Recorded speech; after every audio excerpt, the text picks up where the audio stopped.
Hello everyone, so welcome to Jaidev classes for JRF in political science. कैसे हैं आप सब friend? This is Meenakshi Singh और आज की क्लास में हम लोग पढ़ने वाले हैं माइकल फौकॉल्ट को। तो आज हम लोग इनसे रिलेटेड मोस्ट इम्पॉर्टेंट चीज़ें जानेंगे और जो भी आप लोगों के एग्जाम के लिए मोस्ट इम्पॉर्टेंट है, जो भी इम्पॉर्टेंट चीज़ें हैं एक्सपेक्टेड हैं, तो वो सारी मैंने इसमें ऐड कर दी हैं। तो चलिए स्टार्ट करते हैं। माइकल फौकॉल्ट, तो माइकल फौकॉल्ट का जो टाइम पीरियड देखें तो इनका जन्म हुआ था 1926 में और इनकी मृत्यु जो हुई वो 1984 में हुई। ठीक है, तो माइकल फौकॉल्ट की जब हम बात करते हैं, जो आपको पिक्चर में नजर आ रहे हैं यही है Michael Foucault. Michael Foucault mainly हम लोग पोस्ट मॉडर्निस्ट थिंकर में पढ़ते हैं, उत्तर आधुनिकतावादी विचारक हैं ये। सो स्टार्ट करते हैं। तो पॉल, इनका जो कंप्लीट नाम है, हम तो सिर्फ माइकल फौकॉल्ट बोलते हैं, तो इनका कंप्लीट नाम है पॉल माइकल फौकॉल्ट। तो इनका पूरा कंप्लीट नाम पॉल माइकल फौकॉल्ट है। Paul Michael Foucault was born on 15th October 1926 in the city of Poitiers, west central France. तो यहाँ पर आप देखेंगे कि पॉल माइकल फौकॉल्ट का जन्म 15 अक्टूबर 1926 को होता है। फ्रांस के एक पॉइटर्स शहर में इनका जन्म हुआ था। ठीक है, तो ये चीज ध्यान रखिएगा।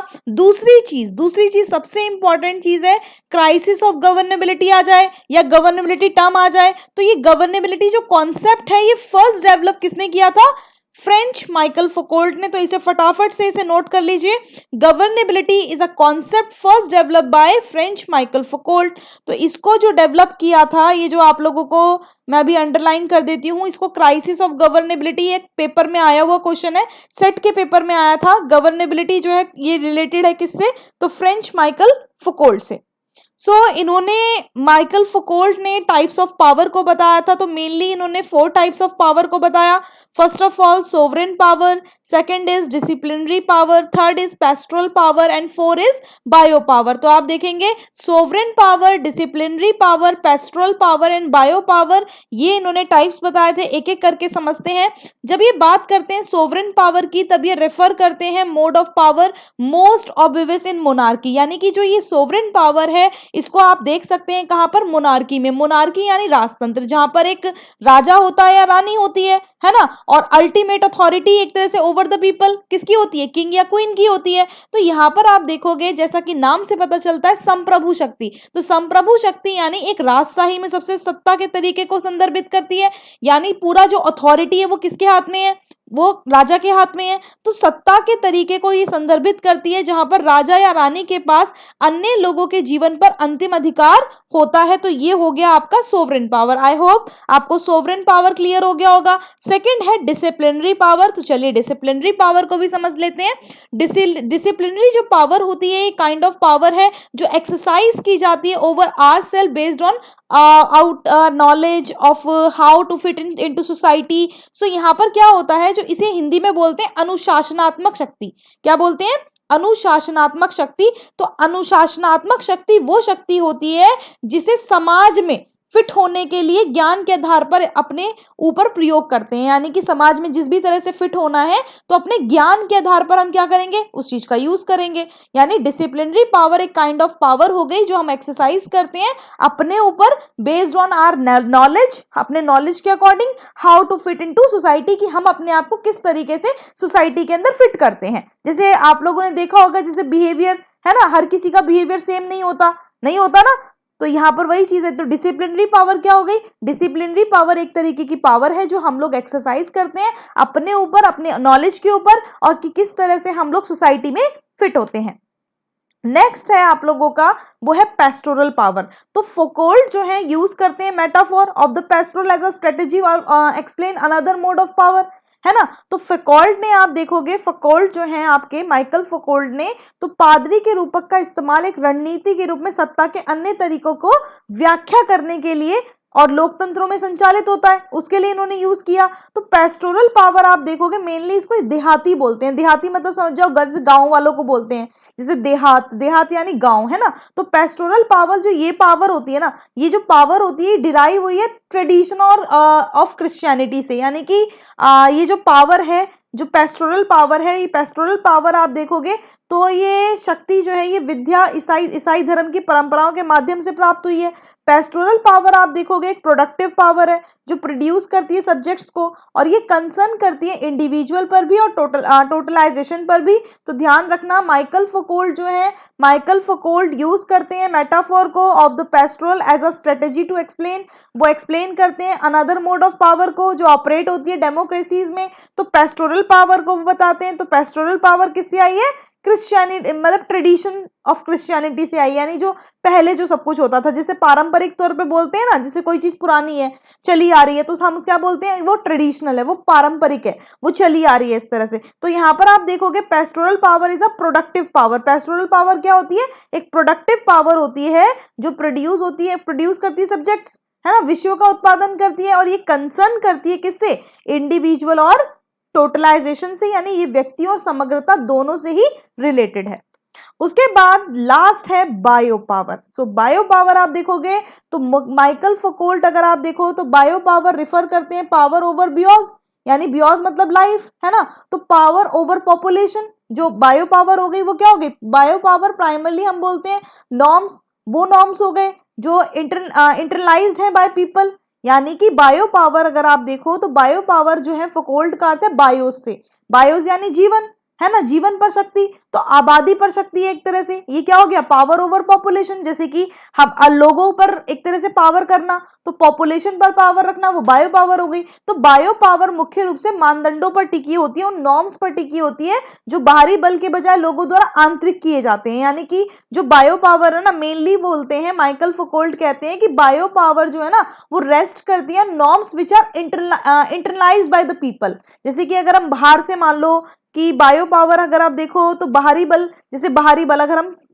यूज करते हैं फोर्स का, जैसे गवर्नमेंट अगर फोर्स का यूज करती है तो क्या लोग उनको अच्छा मानेंगे? लोग एक तरह से, अगर वो बिना मतलब के भी फोर्स का यूज कर रही है, वहां लोगों की गलती भी नहीं है, तभी वो फोर्स का यूज कर रही है गवर्नमेंट, ठीक है, तो यहाँ पर जो लोग हैं, लोग तो गवर्नमेंट को क्या मानेंगे? अपना दुश्मन मानेंगे, उनके खिलाफ वो एक तरह से क्रांति भी छेड़ सकते हैं, आगे चलकर छेड़ सकते हैं ना। तो यहाँ पर वही चीज है, यहाँ पर मतलब एक्सटर्नली नहीं होता है, एक्सटर्नल फोर्स नहीं होती, यहाँ पर इंटरनलाइज्ड होता है, यानी आप देखोगे ये बाहरी बल के बजाय लोगों द्वारा आंतरिक किए जाते हैं। तो ध्यान रखना, बायो पावर मुख्य रूप से उन मानदंडों पर टिकी हुई है जो बाहरी बल के बजाय लोगों द्वारा आंतरिक किए जाते हैं। ये अपने नीचे की ताकतों को प्रोत्साहित करते हैं, यानी कि ये इंकरेज करते हैं, स्ट्रेंथन और control, observe, optimize and organize the forces below it, है ना, ये अपने नीचे की ताकतों को प्रोत्साहित करते हैं, मजबूत करते हैं, नियंत्रित करते हैं, देखते हैं, अनुकूलित करते हैं और व्यवस्थित करते हैं। जैसे कि अगर आप देखो, जैसे किसी के लिए मोरली कुछ करना,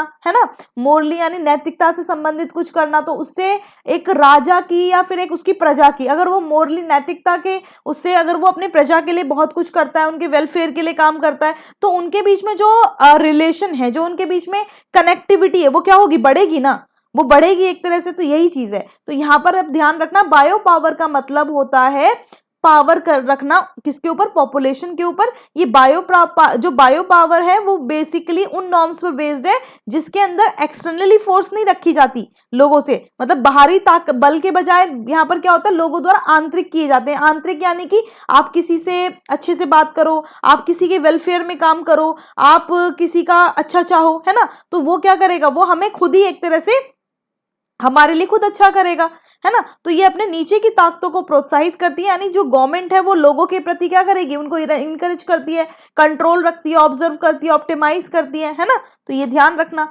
तो ये मैंने आपको लोगों को चारों ही बता दिए हैं। तो चारों जो मैंने बताई, sovereign power, disciplinary power, pastoral power and bio power, तो ये चारों आप लोग नोट कर लेना, काफी इंपॉर्टेंट है। उसके बाद हम लोग आते हैं फ्रेंच, ये जो आपके माइकल फुकोल्ट है, तो माइकल फुकोल्ट जो है आप सबको मैंने बताया उनका जन्म फ्रांस में हुआ था। ये फ्रेंच फिलोसोफर हैं और रेडिकल इंटेलेक्चुअल हैं, है ना। जो ये अगर आप देखो तो ये the son of the prosperous surgeon, एक सर्जन के बेटे थे ये। कौन? माइकल फुकोल्ट। तो माइकल फुकोल्ट के जो पिता थे वो सर्जन थे, और Foucault had a troubled youth in which he attempted suicide on several occasions and struggle to came the term with the homosexuality. तो आप देखोगे कि जो फुकोल्ट थे ना, फुकोल्ट काफी परेशान थे, मतलब जब वो यंग थे, जब वो जवान थे, ठीक है, तो वो काफी ज्यादा परेशान थे, जिसकी वजह से कई बार उन्होंने सुसाइड का भी प्रयास किया था, ठीक है। ये सुसाइड करने की कोशिश करते हैं और और इन्होंने जो मेनली अगर आप देखोगे सुसाइड करने के पीछे जो इनके कारण था तो वो था होमोसेक्सुअलिटी। ठीक है, होमोसेक्सुअलिटी यानी कि समलैंगिकता के साथ आने के लिए संघर्ष किया इन्होंने काफी ज्यादा। और इनका जो वर्क अगर आप देखो तो ये जो है range over the history of madness, of medicines, of punishment, of sexuality and knowledge itself was based on the assumption that institution, concept, belief of each period are upheld and discourses of power, है ना। तो उनका काम अगर आप देखोगे तो पागलपन, दवा, सजा, कामुकता, ज्ञान, इतिहास, इन सब पर लिखा है उन्होंने, सब पर। ठीक है, बहुत ही ग्रेट, अगर आप बोलोगे ना ग्रेट एंड ग्रेट, आपके माइकल फुकोल्ट जो है वो काफी ज्यादा इंपॉर्टेंट थिंकर हैं और उन्होंने बहुत सारी चीजों पे लिखा। और उन्होंने हिस्ट्री ऑफ मैडनेस, मेडिसिन्स पर, पनिशमेंट पर, सेक्सुअलिटी पर, नॉलेज पर, ठीक है, इन सब चीजों पर लिखा था। और प्रत्येक अवधि की संस्थाओं, अवधारणाओं और विश्वासों की शक्ति के प्रवचन द्वारा बरकरार भी रखा, यानी डिस्कोर्सेस ऑफ पावर, जैसे मैंने अभी आपको बताया, उन्होंने 4 टाइप्स ऑफ पावर बताई, है ना। 4 टाइप्स ऑफ पावर उन्होंने बताई, डिफाइन भी की कि भाई ये पावर कैसे कैसे काम करती हैं, जैसे मैंने आप लोगों को बताया। तो ये ध्यान रखना, ये थोड़ा सा उनकी लाइफ के बारे में है। So this suggest the power relation can largely be disclose by examining the structure of knowledge since truth serve interest of ruling class on the prevailing power structure. यानी आप देखोगे इससे ये पता चलता है, आपको पता है ना पावर नॉलेज पे बात करते हैं माइकल फुकोल्ट। जब मैंने आप लोगों को पढ़ाया था पोस्ट मॉडर्निज्म, तब हमने माइकल फुकोल्ट पढ़ा था। माइकल फुकोल्ट किसकी बात करते हैं? जब भी आप एग्जाम में पावर नॉलेज देखोगे तो वो किसका कॉन्सेप्ट है? बिल्कुल माइकल फुकोल्ट का, है ना। तो यहाँ पर आप ध्यान रखना, जो इससे ये पता चलता है, जो ज्ञान की संरचना की जांच करके बड़े पैमाने पर सत्ता संबंधों का खुलासा किया जा सकता है। सच्चाई एक शासक वर्ग या प्रचलित सत्ता संरचना के हितों की सेवा करती है। ठीक है, इन्होंने इस पर ये बोला था, किसने? हमारे माइकल फुकोल्ट ने। ये सजेस्ट करते हैं power relation can largely be disclose by examining the structure of knowledge. Power relation में वो बोलते हैं लार्जली इसको डिस्क्लोज किया जा सकता है एग्जामाइन करके स्ट्रक्चर ऑफ नॉलेज को, है ना। और truth serve the interest of a ruling class, जो ट्रुथ ये निकलेगा, ट्रुथ क्या है? ट्रुथ ये है कि जो रूलिंग क्लास है, जो रूलिंग क्लास है, truth serve the interest of ruling class. और ट्रुथ क्या करेगा? सर्व करेगा। यानी जो मतलब इसका मतलब ये है रूलिंग क्लास के हित के बारे में ही बात करेगा और प्रिवेल करेगा पावर स्ट्रक्चर को। ठीक है, यानी कि ये प्रचलित सत्ता संरचना के हितों की सेवा करता है। उसके बाद आप यहाँ पर कुछ इंपॉर्टेंट जो इनकी बुक्स हैं, प्लीज इन्हें नोट कर लेना। तो इनकी फर्स्ट बुक है मैडनेस एंड सिविलाइजेशन, ये है 1961 की। द ऑर्डर ऑफ थिंग 1966 की। द हिस्ट्री ऑफ सेक्सुअलिटी 1976 की। और इनका लेटर वर्क जो रहा वो था डिसिप्लिन एंड पनिश 1975 की। इसके अंदर इन्होंने ना डेवलप किया था आर्कियोलॉजिकल एंड जीनियोलॉजिकल मेथड को, जो एम्फेसिस करता है रोल, किसके? Power role. ठीक है, क्या पावर जो होता है वो कैसे रोल प्ले करता है एक सोसाइटी में। ठीक है, तो ये चीज ध्यान रखना। तो फुकोल्ट ने जो ये इनकी बुक्स हैं, तो इसके अंदर इन्होंने मेनली यही चीज बताई, आर्कियोलॉजिकल और जीनियोलॉजिकल मेथड्स को यहाँ पर डेवलप किया। और साथ ही साथ इन्होंने एम्फसाइज किया कि कैसे पावर जो है बहुत ही इंपॉर्टेंट रोल प्ले करता है एक सोसाइटी के अंदर। So thank you so much. और मेरा न्यू कोर्स स्टार्ट हो चुका है 23 जून से। तो आज आप देखो, तो आज आप लोग ले सकते हैं इसका सब्सक्रिप्शन। आप मेरा यहाँ पर कोड यूज कर सकते हो, मेरा रेफरल कोड है मीनाक्षी लाइफ। तो आप इसे जब यूज करोगे देन आपको मिलेगा 10% ऑफ। ठीक है, सो ये एमसीक्यूज बैच कोर्स पेपर 1 पर आपको कमलवीर सर एमसीक्यूज कराएंगे एंड पॉलिटिकल साइंस पर मैं करा रही हूँ आपको मोस्ट इंपॉर्टेंट एक्सपेक्टेड एमसीक्यूज। सो इसके अलावा hurry up, few days left और प्राइस हाइक होने वाले हैं 1 जुलाई 2021 से। सो आप इनरोल कर सकते हैं आज ही और अपना सब्सक्रिप्शन ले सकते हैं। ठीक है, अपना सब्सक्रिप्शन आज ही लें। और साथ ही साथ आप सबको मैं प्राइजेस बता देती हूँ। अगर 1 मंथ का लोगे, 3 मंथ, 6 मंथ, 12 मंथ, 24 मंथ, तो अगर आप 1 मंथ का लेते हो तो ये आप लोगों को 2300 समथिंग का पड़ जाएगा। ठीक है, मतलब 2300 समथिंग का पड़ जाएगा। और अगर आप लोग लेते हो 6 मंथ का, ठीक है, 3 मंथ का पड़ेगा 5000 समथिंग। 6 मंथ का लोगे तो 6 मंथ का पड़ जाएगा 9000 समथिंग। और अगर आप 12 मंथ का लेते हो तो वो पड़ेगा आप लोगों को 10,000 समथिंग का। मेरा रेफरल कोड लगाना मत भूलना। एंड अगर ये क्लास सच में अच्छी लगी तो जरूर लाइक करके जाना, कमेंट में भी बताना। And thank you, thanks for watching, bye bye to all, bye bye.